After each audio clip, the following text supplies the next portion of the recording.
قاسم میم، یہ کتاب روشن کی آیتیں ہیں۔ اے پیغمبر، ہم تمہیں موسیٰ اور فرعون کے کچھ حالات مومن لوگوں کے سنانے کے لیے صحیح صحیح سناتے ہیں کہ فرعون نے ملک میں سر اٹھا رکھا تھا اور وہاں کے باشندوں کو گروہ گروہ بنا رکھا تھا۔ ان میں سے ایک گروہ کو یہاں تک کمزور کر دیا تھا کہ ان کے بیٹوں کو ذبح کر ڈالتا اور ان کی لڑکیوں کو زندہ رہنے دیتا۔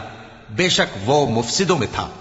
اور ہم چاہتے تھے کہ جو لوگ ملک میں کمزور کر دیے گئے ہیں ان پر احسان کریں اور ان کو پیشوا بنائیں اور انہیں ملک کا وارث بنائیں، اور ملک میں ان کو قدرت دیں، اور فرعون اور حامان اور ان کے لشکر کو وہ چیز دکھا دیں جس سے وہ ڈرتے تھے۔ اور ہم نے موسیٰ کی ماں کی طرف وہی بھیجی کہ اس کو دودھ پلاؤ، پھر جب تم کو اس کے بارے میں کچھ خوف پیدا ہو تو اسے دریا میں ڈال دینا، اور نہ تو خوف کرنا اور نہ رنج کرنا، ہم اس کو تمہارے پاس واپس پہنچا دیں گے اور بعد میں اسے پیغمبر بنا دیں گے۔ سو فرعون کے لوگوں نے اس کو اٹھا لیا، اس لیے کہ نتیجہ یہ ہونا تھا کہ وہ ان کا دشمن اور ان کے لیے موجب غم ہو۔ بے شک فرعون اور حامان اور ان کے لشکر غلطی پر تھے، اور فرعون کی بیوی نے کہا کہ یہ میری اور تمہاری دونوں کی آنکھوں کی ٹھنڈک ہے، اس کو قتل نہ کرنا، شاید یہ ہمیں فائدہ پہنچائے یا ہم اسے بیٹا بنا لیں۔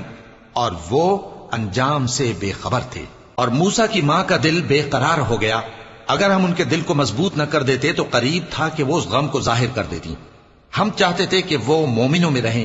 اور والدہ موسیٰ نے اس کی بہن سے کہا کہ اس کے پیچھے پیچھے چلی جا، تو وہ اسے دور سے دیکھتی رہی، اور ان لوگوں کو کچھ خبر نہ تھی۔ اور ہم نے پہلے ہی سے اس پر دائیوں کے دودھ حرام کر دیے تھے۔ تو موسیٰ کی بہن نے کہا کہ میں تمہیں ایسے گھر والے بتاؤں کہ تمہارے لیے اس بچے کو پالیں اور اس کی خیر خواہی سے پرورش کریں۔ سو ہم نے اس طریق سے ان کو ان کی ماں کے پاس واپس پہنچا دیا تاکہ ان کی آنکھیں ٹھنڈی ہوں اور وہ غم نہ کھائیں، اور معلوم کر لیں کہ اللہ کا وعدہ سچا ہے، لیکن اکثر لوگ نہیں جانتے۔ اور جب موسیٰ جوانی کو پہنچے اور بھرپور جوان ہو گئے تو ہم نے ان کو حکمت اور علم عنایت کیا، اور ہم نیکوکاروں کو ایسا ہی بدلہ دیا کرتے ہیں۔ اور وہ ایسے وقت شہر میں داخل ہوئے کہ وہاں کے باشندے بے خبر ہو رہے تھے، تو دیکھا کہ وہاں دو شخص لڑ رہے تھے، ایک تو موسیٰ کی قوم کا ہے اور دوسرا ان کے دشمنوں میں سے۔ تو جو شخص ان کی قوم میں سے تھا اس نے دوسرے شخص کے مقابلے میں جو موسیٰ کے دشمنوں میں سے تھا مدد طلب کی، تو موسیٰ نے اس کو مکہ مارا اور اس کا کام تمام کر دیا۔